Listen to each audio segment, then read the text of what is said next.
এই দুনিয়ায় সবার শরীরে ফাটল ধরে আছে, কারণ মানুষের ভিতরের মনুষ্যত্ব মরে গিয়েছে। যার শরীরে কোনো ফাটল ছিল না, সেই এই দুনিয়ায় সবচেয়ে সুখী মানুষ ছিল।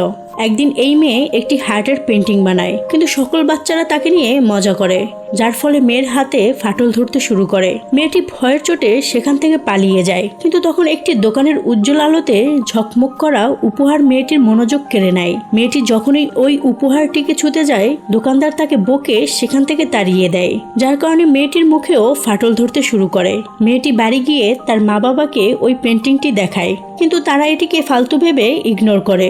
মেয়েটি যখন বাইরে বসেছিল, তখন স্কুটিতে চড়ে একটি লোক আসে, যার শরীরে একটিও ফাটল ছিল না। সে মেয়েটিকে একটি উপহার দেয়। মেয়েটি যখন ওই উপহারটিকে খোলে, তখন তার ভিতর থেকে একটি হার্ট বের হয় আর সোজা মেয়েটির ভিতরে গিয়ে ঢুকে যায়, যার ফলে মেয়েটির সকল ফাটল গায়েব হয়ে যায়। মেয়েটি খুশি হয়ে ওই লোককে জড়িয়ে ধরে। এরপর মেয়েটি যাকেই জড়িয়ে ধরে, তার ফাটল গায়েব হয়ে সে ঠিক হয়ে যায়।